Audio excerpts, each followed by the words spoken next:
सुषमा के सुंदर और पढ़े लिखे 5 बेटे थे।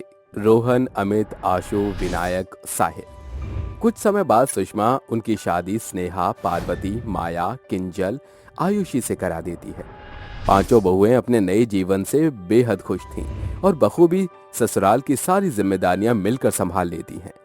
ऐसे ही जब पांचों रसोई में खाना बना रही थीं, तो उनमें से मझली बहू माया पकौड़े बनाते हुए सिर में खुजली कर रही थी। तभी घर की बड़ी बहू स्नेहा कहती है, अरे बड़ी देर हो गई तुम्हें माया, क्या हो गया? इतनी देर से सर क्यों खुजा रही हो? कुछ नहीं, बस ऐसे ही सर में खुजली हो रही थी। अब इस हाथ से पकौड़े मत बनाना, एक बार हाथ धो लो जाकर। जी दीदी।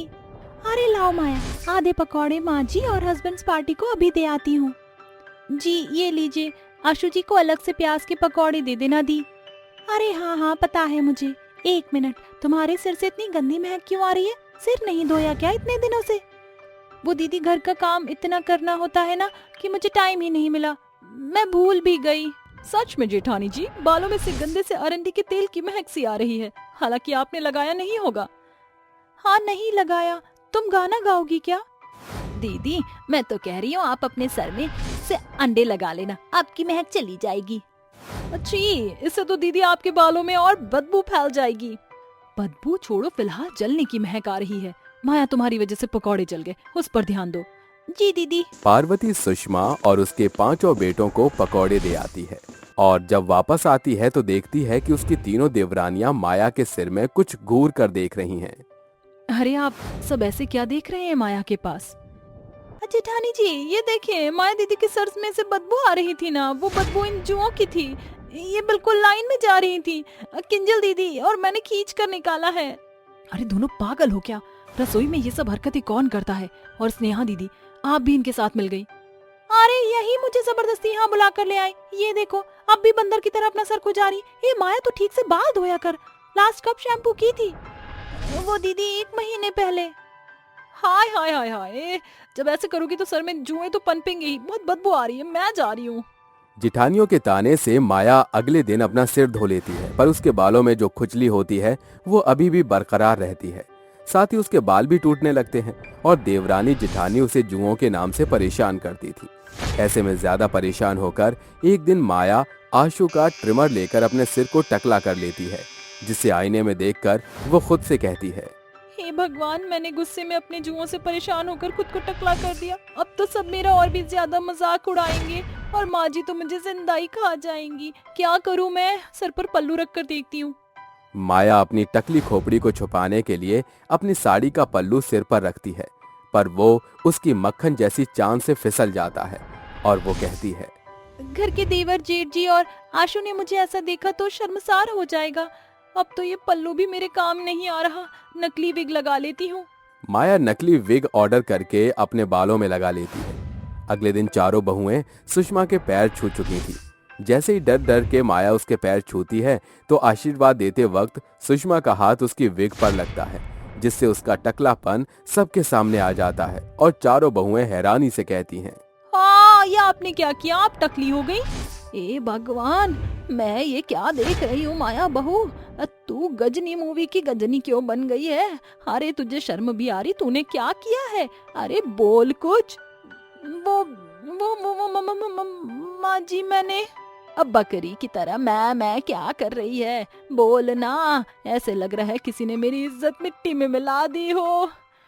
वो माँ जी, बहुत समय से मेरे सर में खुजली हो रही थी और देवरानी जेठानी जी भी मुझे चिढ़ाते थे कि मेरे बालों में से बदबू आ रही है। मेरे जुएं साफ नहीं हो रहे थे और मैं खुजली से परेशान हो रही थी, इसलिए मैंने खुद को टकला कर दिया। अरे भगवान, इस बहू ने तो मेरा दिमाग खराब कर दिया। अब बाहर वालों को क्या मुंह दिखाऊंगी अगर तुझे किसी ने टकलेपन में देख लिया। माया, एक बार तुम हमसे कहती तो तुम्हें अपने बाल बलिदान नहीं करने पड़ते। वैसे जेठानी जी, आपका कटप्पा स्टाइल मुझे बहुत अच्छा लग रहा है। क्या मैं आपको कटप्पा जेठानी जी बोल सकती हूँ? हाँ, तुम ही मेरा मजाक उड़ा लो। पहले तुम ही ने मुझे ये सब करने पर मजबूर किया और अब मजाक उड़ा लो। अब मुझे आशु जी देखकर क्या बोलेंगे? रोते हुए माया अपने कमरे में चली जाती है। जैसे ही आशु आता है, अरे ये टकला कौन है मेरे कमरे में, वो भी साड़ी पहनकर? लगता है चोरी करने आया है। ए हलकट, आशु एक डंडा मारने ही जाता है, इतने में माया मुड़कर कहती है, आशु जी आप आ गए। माया, अरे तू, और वो भी टकली। तुम टकली क्यों हो गई हो? पागल हो गई हो क्या? ये सुनकर माया उसे अपनी बात बताती है, जिसके बाद आशु कुछ बोलने लायक नहीं बचता। अगले दिन जब माया छत पर कपड़े सुखा रही थी तो सामने वाली पड़ोसन निर्मला कहती है, अरे मैं ये क्या देख रही हूँ, सुषमा की मंजली बहू टकली हो गई। अरे बहू, बिल्कुल गजनी की तरह तेरी याददाश्त है ना, या वो भी गई? क्यों याददाश्त चली जाएगी? तो क्या आप मेरा खर्चा उठाएंगी? नहीं, मुझे बहुत खुशी हो रही कि हमारी गली में टकली बहू आ गई। तभी चारों बहुएं टकली होकर एंट्री करके कहती हैं, निर्मला आंटी, एक नहीं एक सास की 5 बहुएं इस गली में टकली हो गई हैं। आपको जो करना है कर लीजिए, जितने दांत फाड़ने हैं फाड़ लीजिए। जेठानी जी, किंजल, आयुषी, आप सब भी मेरी तरह टकले हो गए हो, पर क्यों?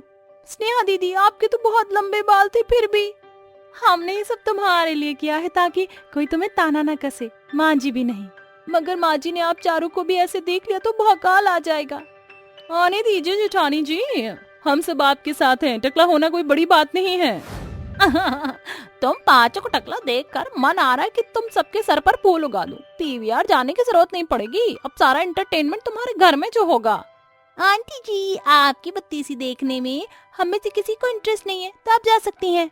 तभी पांचों अपनी सास को खाना देने जाती हैं तो उनके उजड़े चमन को देखकर सुषमा का फिर से बीपी हाई हो जाता है और वो कहती है, मैं कोई सपना तो नहीं देख रही।